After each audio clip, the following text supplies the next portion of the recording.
नमस्कार, बहुजन संवाद के आज के इस अंक में आप सबका स्वागत है। सभी दर्शकों का और सभी पैनलिस्टों का वेलकम। हम सब आज जैसा कि देश भर में चर्चा है, उसी मुद्दे पे पहलगाम को लेकर के जो आतंकी घटना हुई है और जिस तरह 28 लोगों की जान गई है, बेशकीमती जान गई है, उसमें जो तमाम सूत्र ढूंढे जा रहे हैं उन पर चर्चा करेंगे।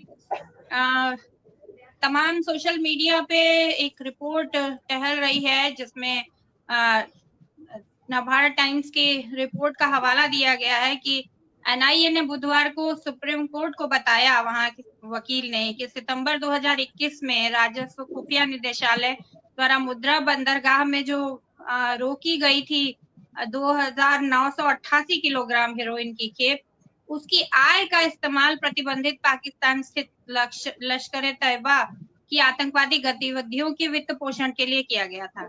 एजेंसी ने भी कहा कि मामले में एक संरक्षित गवाह ने बयान दिया था कि लश्कर तैयबा के प्रॉक्सी रेजिस्टेंस फ्रंट, जिसका कि नाम पहलगाम के केस में आ रहा है, मारे गए गुर्गे लतीफ राथर ने उसे बताया था कि दिसंबर 2021 में मोहम्मद इकबाल अवान और अफगानिस्तान पाकिस्तान स्थित ड्रग तस्करों ने उसके साथ कश्मीर मुद्दे, अनुच्छेद पाकिस्तान 70 और ड्रग तस्करों ने उसके साथ इन सब पर चर्चा की और एक हरियाणा के व्यक्ति से 15 लाख के संग्रहण के लिए एक कोड नाम देके दिल्ली में निर्देशित किया था। इस तरह के जो बयानात हैं उससे साफ पता चलता है और इसकी चर्चा बहुत है सोशल मीडिया पे कि कहीं ना कहीं ये जो देश में बार बार ड्रग्स का खेप पकड़ा जा रहा है या युवाओं को ड्रग्स में धकेला जा रहा है, उसके साथ साथ जो दावा था, सरकार का दावा था कि 370 के बाद और नोटबंदी के बाद आतंकवाद की कमर टूट जाएगी, पर ऐसा कहीं होता हुआ दिख नहीं रहा है। लगातार जो है 2-3 सालों में ये हुआ है कि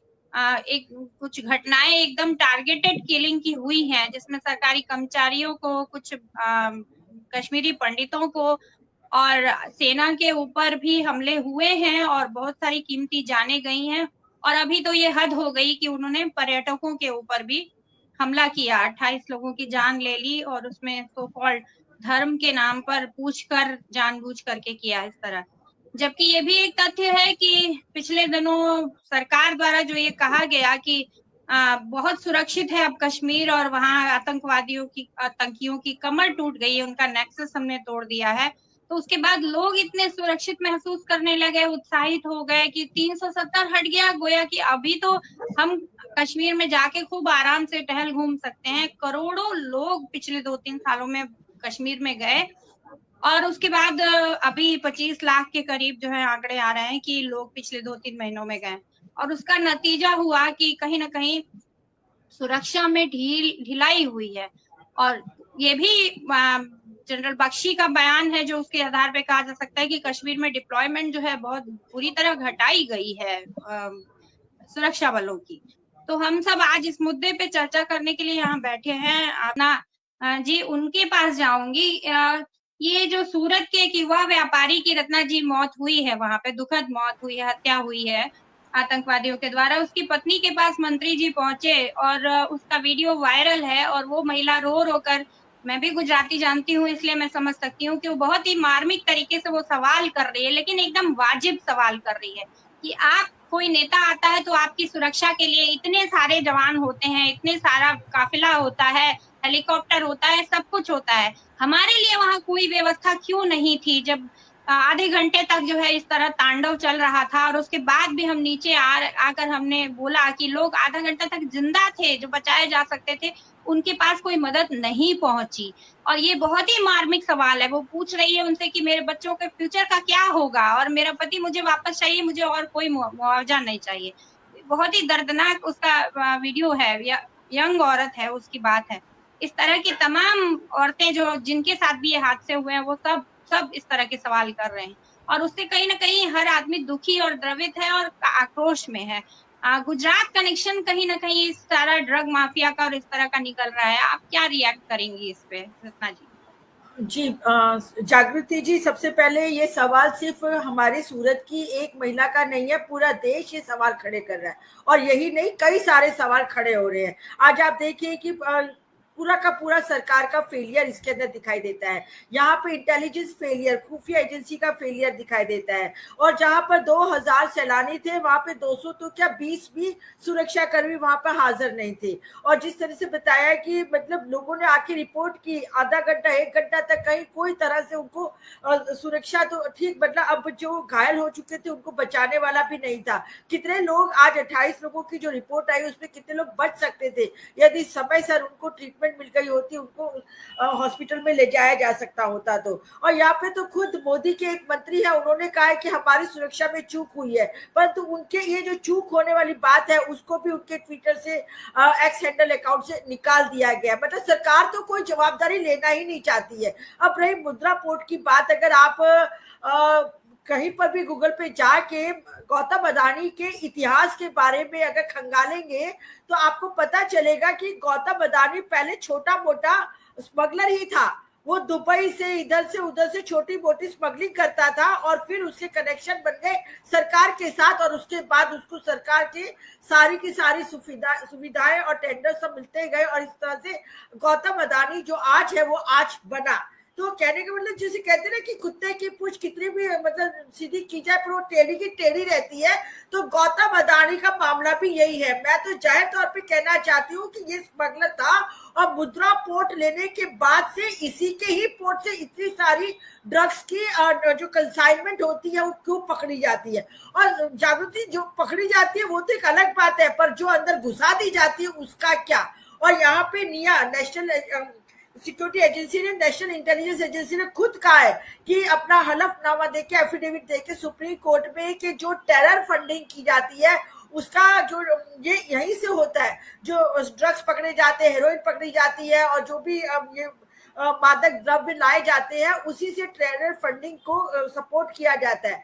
तो यहाँ पर मैं साफ तौर पे कहूंगी कि ये बहुत सारे सवालों में एक सवाल ये भी है कि जो फेलियर है सरकार का, परंतु उनके एक दूसरे मंत्री है पीयूष गोयल, वो ये कहते हैं कि देश के 140 करोड़ हिंदुस्तानी यदि भारतीय यदि सही राष्ट्रवाद और सही देशभक्त होते तो आज ऐसी समस्याएं नहीं होती। अब सोचिए जरा, ये सर्टिफिकेट हमें देते हैं कि मतलब आप राष्ट्रवादी नहीं है, आप देशभक्त नहीं है, क्योंकि आप भारतीय जनता पार्टी को नहीं मानते हैं, आप आरएसएस की फॉलो नहीं करते हैं, और आपके मतलब जो राष्ट्रवादी उनका एजेंडा है उसको नहीं। उस्मान भाई के पास जाना चाहती हूँ, आपकी टिप्पणी चाहूंगी कि जिस तरह से मोदी जी बिहार में रैली करते हुए नजर आए, और जिस तरह से उनको जो एक हीलिंग टच देने का जब भी सवाल होता है, वो चाहे मणिपुर का सवाल हो, चाहे वो तमाम और जगहों पर जब कभी भी लोगों की, आम लोगों की जान जाती है, तो उस वक्त उनको कहीं जो है पाया नहीं जाता, कि वो जनता के साथ खड़े नजर नहीं आते हैं हमारे जो प्रधान सेवक हैं। तो ये क्या सब दर्शाता है, जबकि लोग एक दूसरे का हाथ में हाथ पकड़ रहे हैं, लेकिन जो हमें सरकार की तरफ से और उसके हेड की तरफ से जिस तरह का संदेश मिलना चाहिए, एक हीलिंग टच मिलना चाहिए, वो गुजरात के होते हुए भी वो गुजरात के लोगों को लेके या फिर वहां कश्मीर में ही पहुंचते हुए नजर नहीं आते हैं। आपकी टिप्पणी। पहलगाम की घटना हुई उसके बाद पूरा देश है वो एक घटना को दुखी है। फिर भी उसने कहा कि मैं कड़ा संदेश दूंगा, और वो कड़ा संदेश बिहार में जाके दे रहे हैं। वो दिल्ली में से ना दिया, ना कश्मीर जाके दिया, अब बिहार जाके। अगर बिहार में घटना बनती है तो कड़ा संदेश बिहार से होता है, कश्मीर भी घटना है तो कश्मीर जाना चाहिए। लेकिन ये इनकी पहले से एक पॉलिसी रही है, जब से गुजरात के सीएम थे तब से, कि ये कड़ा संदेश देते हैं, जहाँ नहीं जाना है वहीं पे जाके कड़ा संदेश देते हैं।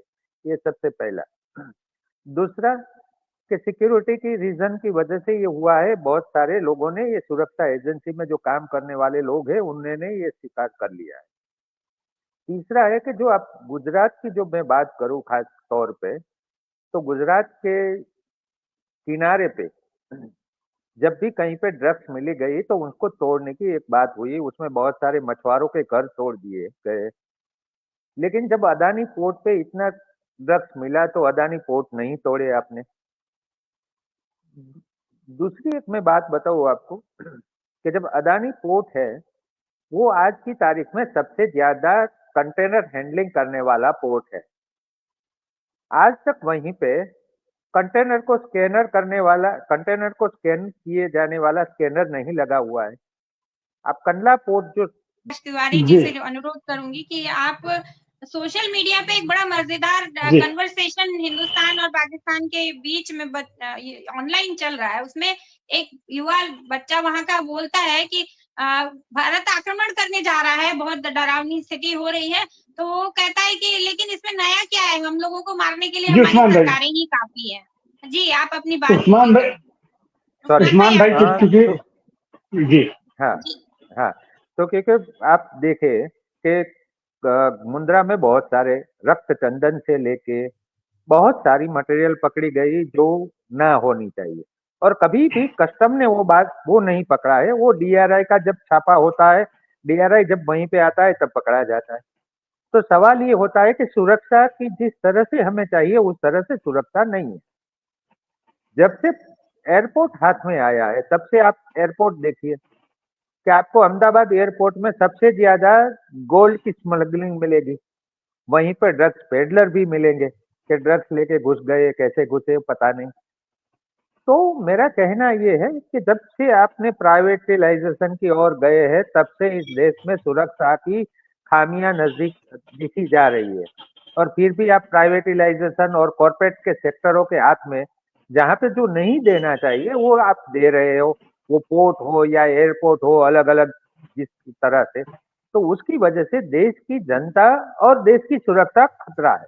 तो वो ये न्याय करना चाहिए। लेकिन ये जो अपने क्योंकि इलेक्शन फंडिंग के लिए जो कॉर्पोरेट घरानों को ये मुनाफा देने की जो एक चाल चली है उसकी वजह से ये सब सुरक्षा एक जोखिम में है हमारे सब के लिए।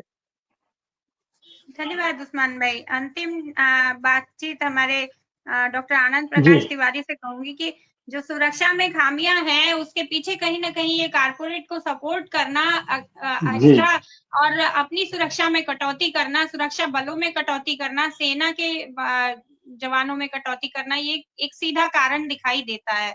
और लोगों के बीच में ये भाव भी है कि अभी आपने बहुत उकसा के लोगों को कहा कि कश्मीर जाओ, और कश्मीर की सुरक्षा वहां देने में लोगों को आप विफल रहे हैं। तो ये जवाबदेही तय होनी चाहिए। डॉक्टर आनंद प्रकाश तिवारी जी, हम लोग तो उत्तर प्रदेश से हैं और अभी ताजा घटना हम लोगों ने दिया। यहाँ महाकुंभ लगा और कहा कि 100 करोड़ लोगों की व्यवस्था है, आइए आप। और वहां सबको बुला करके क्या स्थिति हुआ हम सारे लोग देख रहे हैं। तेजाब में सबको स्नान कराया गया और सबको हादसों में मरवा दिया गया। वही स्थिति पाकिस्तान, वही स्थिति कश्मीर को ही है। अपने उस्मान भाई सबसे सटीक आदमी है गोरखपुर के मुंद्रा पोर्ट का वर्णन करने के लिए। हम उस्मान भाई के फिर से हम अलग से इनकी बात करेंगे। सवाल ये उठता है कि इस समय देश जा कहाँ रहा है।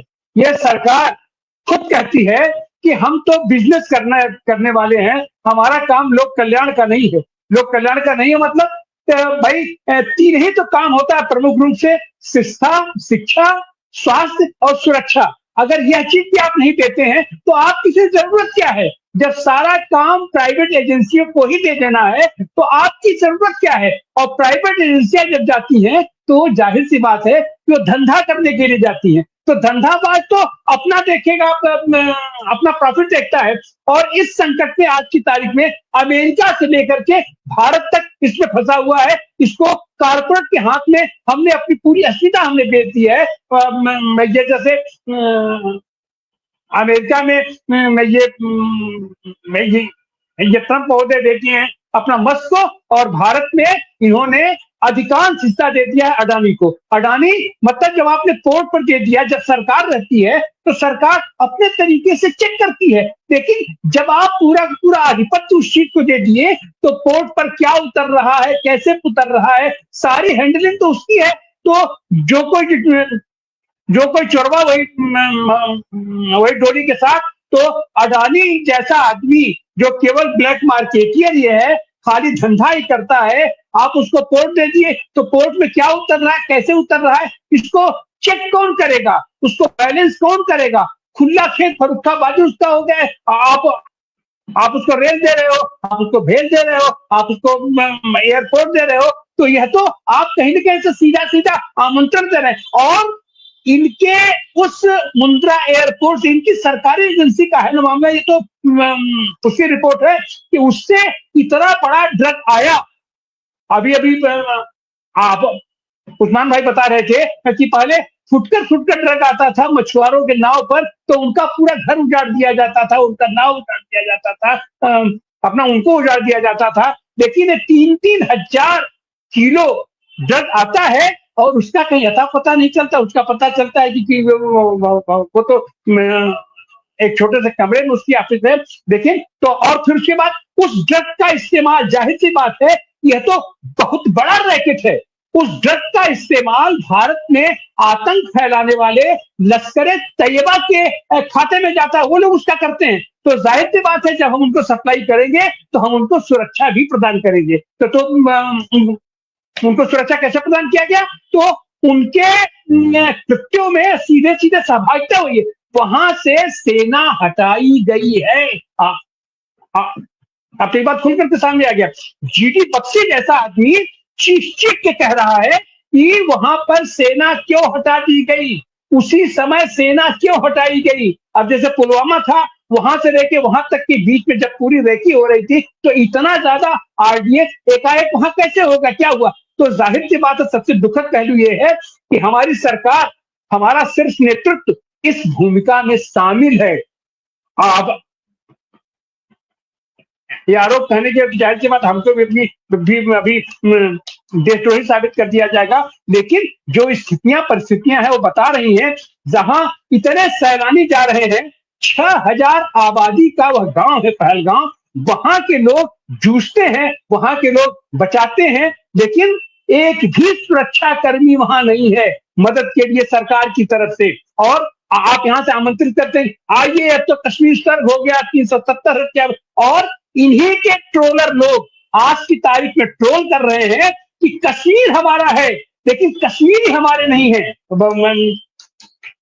वहां के मुसलमान हमारे नहीं है। तो जाहिर सी बात है, जो चीज पाकिस्तान चाहता है, वहां का सियासत चाहता है, उसकी हाँ में हाँ आप यहां मनवा रहे हो। आप सरकारी स्तर पर आप उनको समर्थन दे रहे हो, आप उनको सिक्योरिटी दे रहे हो, और अपने अंधभक्तों को, अपनी अंध सेना को आप लगा दिए हो उनके पक्ष में माहौल बनाने के लिए। जो माहौल वो बनाना चाहते हैं या वो आतंकी, आप उसका यहाँ पर आप उसका पालन करवा रहे हो। तो ऐसी हालत में निश्चित रूप से हमारे यहाँ इस पूरी सरकार को तत्काल बर्खास्त करना चाहिए। लेकिन इसको कौन बर्खास्त करेगा? राष्ट्रपति भी उनका है, अपना लोकसभा अध्यक्ष भी उनका है, अपनी सारी चीजें, और खास करके गृह मंत्री और रक्षा मंत्री, ये दोनों तो सीधे इन्वॉल्वमेंट है। और प्रधानमंत्री को तो शर्म से चुल्लू भर पानी में डूब मरना चाहिए आज की तारीख में। आप वहां जाकर के बिहार में आप अंग्रेजी फूंक रहे हो, आप अंग्रेजी में आप भाषण करते हो। अगर करना है तो वहां आप वहां बैठे होते। अपोजिशन का नेता, प्रतिपक्ष का नेता अमेरिका की अपनी महत्वपूर्ण यात्रा रोक करके यहाँ आता है और वो जाता है कश्मीर में वहां के लोगों को का आंसू पोंछने के लिए, और आप बिहार में आप हंसी ठिठोली करते हो अपने उद्दंड मुख्यमंत्री के साथ बैठ करके, आप मजाक